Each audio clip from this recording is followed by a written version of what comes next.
Happy Easter. Sunday is here. The great and bright and glorious day of Holy or Passion Week has arrived, and it's a joy to jump into and have a look at what significance this day has. Well, Sunday starts with, of course, the early hours of the morning. Jesus is bodily dead, spiritually alive, up until before sun breaks. So before dawn, Jesus comes back to new life, is resurrected in that old body, but it's a body replaced, made new, with some similarities to his old body. Still had scars, perform miracles, glow like the sun, ascend up into heaven. It's a glorified body, theologians call it. Well, Jesus arrives, and we don't know, into that tomb, we don't know the exact breakdown of events, whether or not he rolls away the stone and those soldiers faint or flee or are struck down by his glory, or whether or not the angels arrive and turn the stone away and put the soldiers to sleep. Whatever it is that happens, Jesus is alive. The angels are in an uproar of praise in heaven, and the earth soon will be with his praises as well. The first thing that happens is that some of his women, the disciples, come. Some of his followers, who were the women, came to anoint his body and mourn his death, and they found the tomb empty. Different accounts tell us different details of that morning. One of them saw an angel and spoke to him. They also went in and saw angels sitting on either side of the seat where Jesus was laid dead. This was reminding us of the picture of the mercy seat, the old Ark of the Covenant in the temple, which had two angels, one on either side of the mercy seat where the blood would be shed. Well, here's in Jesus' tomb, two angels sitting either side of where Jesus was laid. He was the propitiation, the blood sacrifice for us.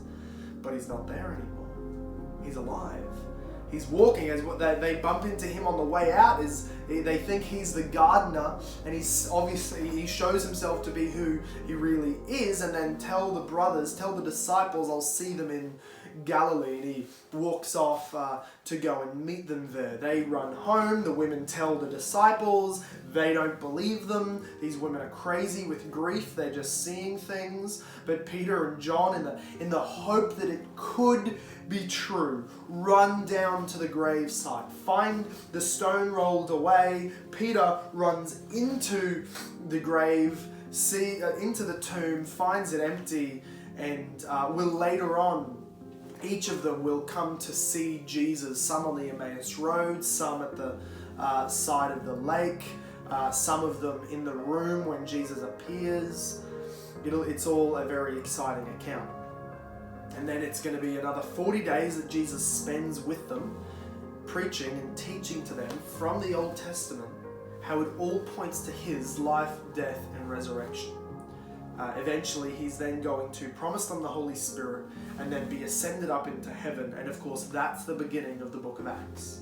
10 days later will be another Sunday, the Sunday of the Jewish feast, Pentecost. And that is the Pentecostal meeting that the Holy Spirit comes down upon the first fruits of the church. But we're getting way ahead of ourselves. Back to the resurrection.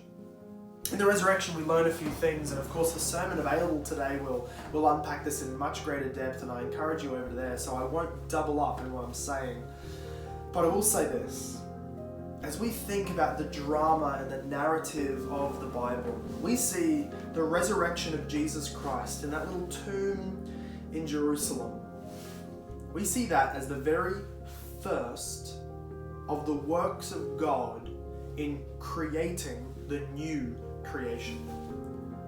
Every part of matter in the physical universe up until that moment belonged to the old, cursed creation.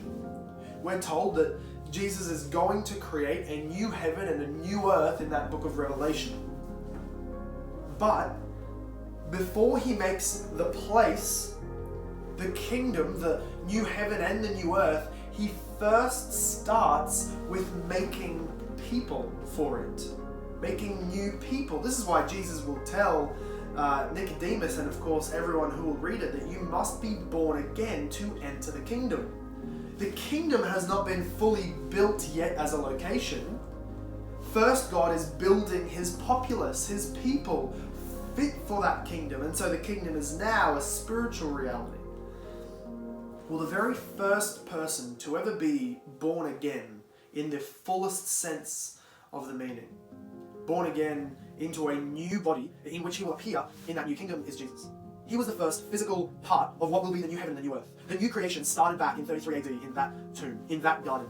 That's where God started the second creation. And he has been ever since, recreating humans, our souls, our spirits, bringing us to new life so that we would be ready to fill that new heaven and new earth when it comes. And eventually, he will roll up, throw out, burn up the scraps of this old universe and create a new one, which we will be given new bodies like Jesus to enter into that kingdom. Well, it's all very exciting. Jesus is the very first part of the new creation. As he says in Revelation chapter 21, verse 5, "Behold, I am making all things new." But he starts with our heart. He later gives us our bodies and the world. Well, the real paradox of all of it, of this glorious resurrection, is that it turns the darkest of days into the brightest. This is true even for us in our Christian life. Because of the resurrection, that we see Jesus enter death in order to receive great glory. It becomes for us a pattern for Christian life. Your darkest days are just a slingshot into the brightest glories that God has for you. I'm not promising you financial return, physical healing, not in this life. But I'm agreeing with Paul when he says that the light and momentary afflictions, think of the death of Christ on the cross, that light momentary affliction of Christ, you could say, was preparing him for an eternal weight of glory. Well, apply that to us. That for us, every one of our afflictions, because of the resurrection, every one of our sufferings is just a light momentary affliction preparing us for a greater weight of glory. That's what the resurrection does. It turns the curse on its head. And the deeper the curse goes, the higher the new creation and resurrection life abounds. It turned that tomb in Jerusalem. It turned that tomb, the most unrighteous tomb in all the world.